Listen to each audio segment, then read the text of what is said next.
Por 5 dias seguidos, os Estados Unidos registraram menos de 45 mil casos novos por dia da doença do coronavírus de 2019.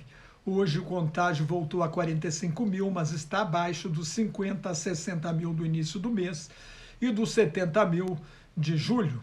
O total de pacientes hospitalizados na Flórida ficou abaixo de 5 mil pela primeira vez em 2 meses. O número de casos em Los Angeles diminuiu tanto que a cidade estuda retomar as aulas presenciais. No Brasil, a média diária de mortes nos últimos 7 dias está em menos de 1.000 há vários dias e a média dos casos novos também baixou. São Paulo tirou a bandeira vermelha de todas as regiões do estado. Para o diretor de emergências da Organização Mundial da Saúde, Michael Ryan, a situação no Brasil está se estabilizando com tendência de queda.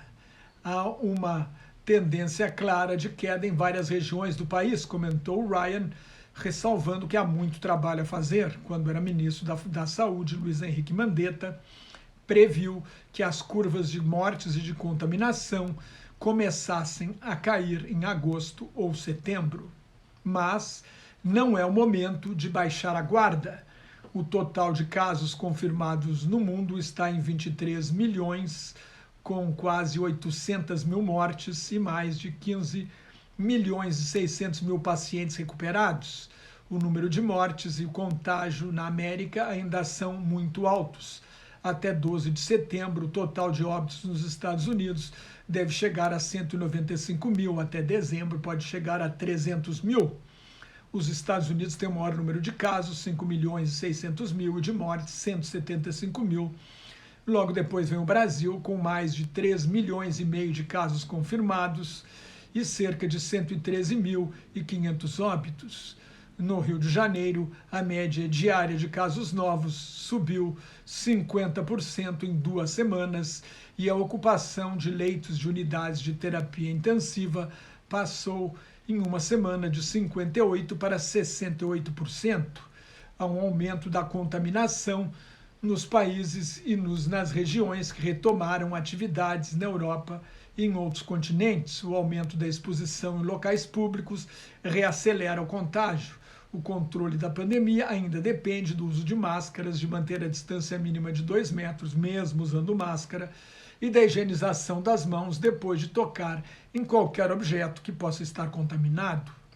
A Alemanha, a Espanha, a França e a Itália têm o maior número de casos novos desde maio e atribuem isso à volta dos jovens a uma vida social intensa no verão do hemisfério norte, com a consequente redução de ritmo da recuperação da economia.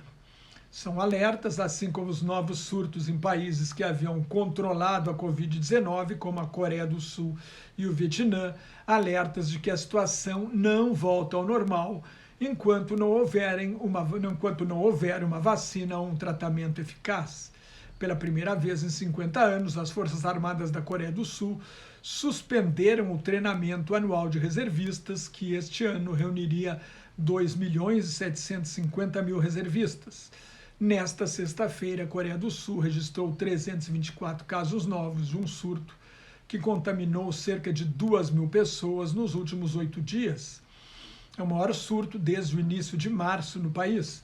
Nos primeiros 20 dias de agosto, as exportações sul-coreanas caíram 7% na comparação anual, abaixo dos 13% de julho.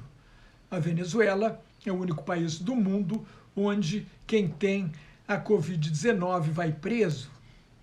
Com o sistema de saúde à beira do colapso, com falta d'água e de energia elétrica e sem dinheiro para importar equipamentos e medicamentos, a ditadura de Nicolás Maduro prende os doentes e quem teve contato com eles para evitar a transmissão da doença.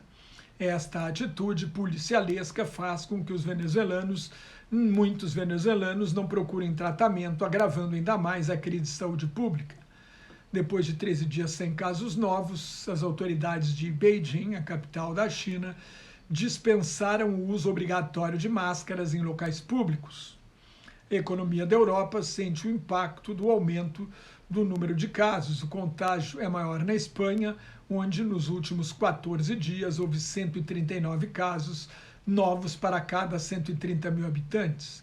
O euro caiu diante da expectativa de desaceleração na recuperação da Alemanha e da França. Na Alemanha, as vendas no varejo voltaram em maio ao nível pré-crise, as encomendas à indústria e a produção industrial cresceram em junho, mas a esperança de uma recuperação rápida foi abalada pelo aumento do número de casos novos, que nesta semana estes casos novos chegaram a 1.500 por dia pela primeira vez desde maio na Alemanha. No Reino Unido, as vendas no varejo subiram 3,6% em julho. Os indicadores não refletem o enfraquecimento da recuperação registrado nos países do continente. A dívida pública do Reino Unido ultrapassa 2 trilhões de libras, mais de 14 trilhões e 700 bilhões de reais e mais de 100% do produto interno bruto anual britânico. Nos Estados Unidos, a venda de imóveis residenciais usados subiu em julho ao nível mais alto desde 2006. Antes da crise que levou à recessão de 2008, o aumento mensal foi de 24,7%, projetando uma venda anual de 5 milhões e 860 mil propriedades, em cima de uma alta de 20,7% em junho. Na comparação anual, o avanço foi de 8,7%, ou seja, em relação a antes da pandemia. Os baixos juros e a procura de imóveis maiores para acomodar o trabalho em casa ajudaram o mercado. O preço médio subiu 8,5% para 304 mil, pouco mais de 1.700.000 reais por unidade habitacional. A economia argentina cresceu 7,4% em junho, mas ainda está 12,9% abaixo de onde estava no início do ano. A Argentina está em recessão há mais de 2 anos. Depois de uma queda de 3 meses no mercado de trabalho, a economia brasileira registrou em julho um saldo positivo de 131 mil vagas com carteira assinada. Foi o melhor resultado para julho desde 2012.